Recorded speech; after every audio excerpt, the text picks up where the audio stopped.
مسجد میں نہ جائیں، اور اگر امام صاحب پوچھ لیں تو ہم ناراض ہو جاتے ہیں۔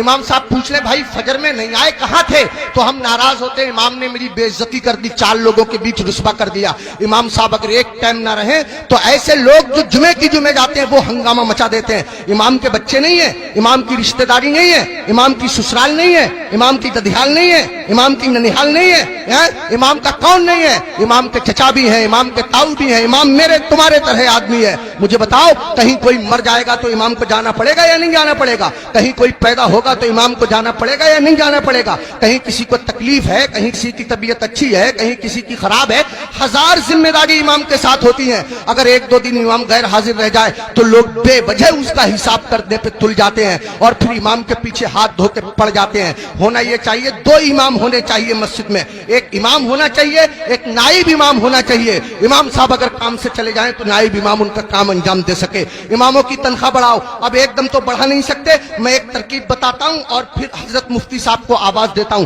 ترکیب یہ ہے کہ جب جمعے کے دن امام صاحب خطبہ پڑھتے ہیں، مطلب تقریر کرتے ہیں یا نعت شریف پڑھتے ہیں، مسجد میں جتنے لوگ جاتے ہیں اگر صرف 10 روپے سے امام صاحب کا مسافہ کر دیں گے تو قسم خدا کی آپ کے پاس سے 10 روپے جائیں گے، میری مسجد کے امام صاحب کے پاس ہزاروں روپے اکٹھے ہو جائیں گے۔ امام صاحب کے بچے کھائیں گے، ان کے دل سے دعا نکلے گی۔ دیکھو اگر اماموں کی تنخواہ کم ہوتی ہے تو نمازیں خراب ہوتی ہیں۔ آپ کہیں گے کیسے؟ میں بتاتا ہوں آپ کو۔ امام صاحب کی تنخواہ 4000، بیوی کی دوا چل رہی ہے 3000 روپیہ مہینہ کی، 100 روپیہ روز اس کی بیوی کی دوا چلتی ہے۔ اب کتنے روپے بچے اس کے پاس؟ 1000۔ اس میں گیس سلنڈر بھی ہے، اس میں تیل بھی ہے، اس میں نمک مرچ بھی ہے، اس میں دال چینی پتی بھی ہے، سب دنیا بھر کے خرچے۔ آپ غور کیجئے، اب امام صاحب مسجد کے مصلی پہ کھڑے ہیں نیت باندھے ہوئے نماز کی، اب پڑھ رہے ہیں سبحانک اللہم وبحمدک وتبارک اسمک وتعالی جدک ولا الہ غیرک۔ اب سبحانہ جب ختم ہوا تو امام صاحب من میں سوچ رہے ہیں یار کوئی مر بھی تو نہیں رہا ہے، یار کسی کی شادی بھی تو نہیں ہو رہی ہے، نکاح پڑھانے کے لیے مل جاتا۔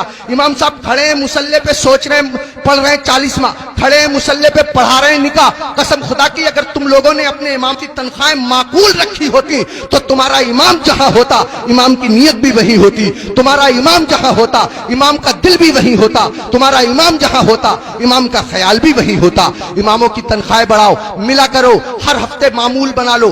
جب تم کماتے ہو ہزاروں کماتے ہو، معمول بنا لو یا 500 روپے دوں گا مہینے میں تم کو تنخواہ ملے 10,000، مہینے میں تم کو تنخواہ ملے 15,000، 8,000، 8,000 میں سے 100 روپے چپکے سے جاؤ امام صاحب سے مسافہ کر کے آ جاؤ۔ اگر بستی میں 100 گھر ہیں سب کے سب 100 روپے سے مسافہ کریں گے، حساب جوڑ آپ لینا روپے کتنے ہو جائیں گے، امام صاحب کا کام ہو جائے گا۔ میں کہنا یہ چاہتا ہوں اتنا بڑا امام، کبھی تم نے سوچا تم لوگ اپنے بستر پہ سوتے رہتے ہو فجر کی نماز کے وقت، تمہارا امام تمہاری بستی کی مسجد کے مصلی پہ بیٹھ کے تمہارے لیے دعا کر رہا ہوتا ہے، یا اللہ میری بستی پہ کرم فرما، یا اللہ اس بستی پہ رحم فرما، لوگوں کے کاروبار میں برکت عطا فرما، عزت کی حفاظت فرما، دولت کی حفاظت فرما، آبرو کی حفاظت فرما، اور تم اسی امام کے پیچھے پڑے رہتے ہو جو تمہارے لیے دعائیں کرتا رہتا ہے۔ ایک آدمی پڑا رہتا تھا بہت امام کے پیچھے، ایک دن پکڑ لیا امام صاحب نے، ابے فجر کی نماز پڑھی ہے؟ بولا بالکل پڑھی ہے۔ امام صاحب بولے کیا رکعتیں پڑھی ہیں؟ بولا 10۔ کا فجر میں 10 ہو گئے رے؟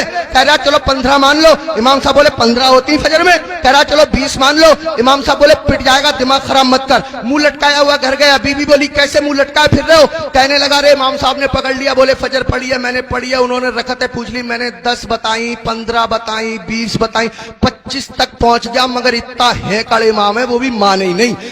تو بیوی کہہ رہی ہے تم بھی تو پاگلوں جیسی باتیں کرو، 4 بتا دیتے 4۔ تو کہہ رہا تو سچ میں ہی پٹوانے والے کام کر رہی ہے۔ جو امام ضدی امام 25 میں نہ مانا وہ 4 میں کیسے مان جائے گا؟ 25 میں مانا نہیں 4 میں مان جائے گا، پٹوانے والے کام کر رہی ہے۔ اماموں کے قریب آؤ، اماموں کا خیال رکھو، جب کھانا کھانے بیٹھا کرو امام کو فون کر لیا کرو، حضرت کھانا کھایا نہیں کھایا، آیا نہیں آیا، اگر آیا تو کیا آیا، اگر تمہارے گھر کوئی اچھی چیز بنا کرے امام کو پہنچا دیا کرو، امام کا خیال رکھا کرو۔ بال کاٹنے کی دکان ہے امام سے بال ترشوانے کے پیسے مت لیا کرو، کپڑے سلنے کی دکان ہے امام کے کپڑے فری سل دیا کرو۔ پوری بستی کا ایک امام ہے، کیا نہیں ہو سکتا؟ مشکل کام نہیں ہے، مشکل کام نہیں ہے۔ ایک امام کے ساتھ اگر یہ رعایت کی جائے، کوشش کرو اپنی مسجد کے اماموں کو حج کراؤ، عمرے کے لیے بھیجو، سب مل کر کے کوشش کرو تو کوئی کر رہا کام نہیں ہے۔